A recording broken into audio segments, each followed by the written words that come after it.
Une folie s'est emparée des aficionados de sport urbain, le street golf. Il a envahi nos trottoirs et parfois même les toits de nos immeubles.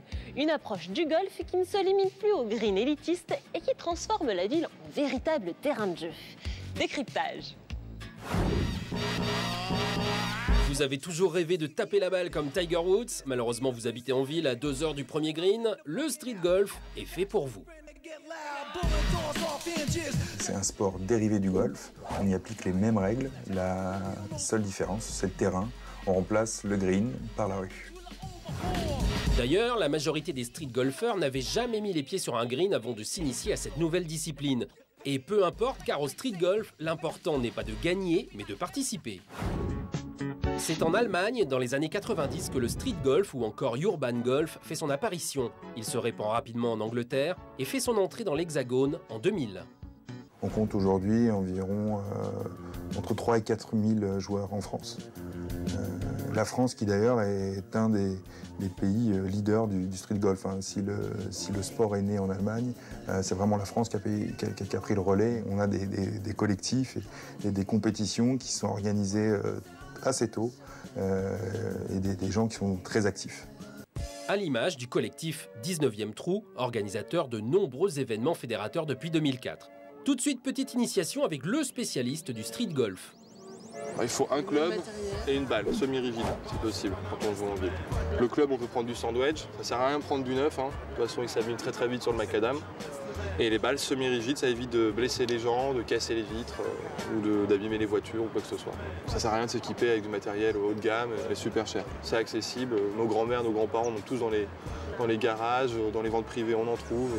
Voilà, on peut s'équiper facilement. Une discipline décontractée dont le but est simple, s'amuser entre copains dans la rue. Quand on est dans la rue, on s'installe à un endroit, on se pose. Si c'est le début de session, pareil, on commence par s'échauffer, repérer un peu les lieux, dénicher les petits spots un peu sur la place même où on s'est mis. Des fois, il y a une poubelle qu'on n'a pas vue tout de suite, il y a une super cible qu'on va trouver un peu plus tard, un challenge qu'on peut imaginer, monter sur le rebord d'un mur pour viser une poubelle ou ce genre de choses-là. Et puis après une session, c'est celui qui a gagné le premier trou, donc qui a fait toucher l'objectif en moins de coups possible, définira la prochaine cible du trou numéro 2, puis le numéro 3, au fur et à mesure. Et on avance. Mais alors, a-t-on le droit de jouer au golf dans la rue ? Il n'y a rien d'illégal à jouer au street golf dans la rue. Il faut juste évidemment faire attention à ne pas blesser les gens. Si on a un comportement dangereux, il est évident que là on peut avoir des petits soucis avec la police. Notre signalement est passé un peu partout dans les différents postes et maintenant ils savent que voilà, il n'y a rien à craindre, ils savent que c'est nous. Voilà. Il faut juste que tout le monde ait le même état d'esprit quand il commence à jouer à cause de ça. Mais ce sport de rue peut aussi être un prétexte à d'autres loisirs comme celui de redécouvrir les rues de sa ville. On marche beaucoup, on visite bien Paris. Maintenant on connaît bien Paris, ces petites ruelles, les petits coins qu'on n'aurait jamais visités sans jouer au street golf. Donc ça c'est assez rigolo. Et puis même quand on va dans d'autres villes, découvrir une ville en jouant au street golf c'est complètement différent. On nous fait passer dans des rues justement plus calmes, donc on irait moins souvent en se promenant en tant que touriste. Donc c'est un bon moyen de découvrir une ville. Car aujourd'hui, le street golf est représenté un peu partout en France. Strasbourg, Marseille, Lille ou Rennes, une façon insolite de sillonner la ville tout en faisant du sport.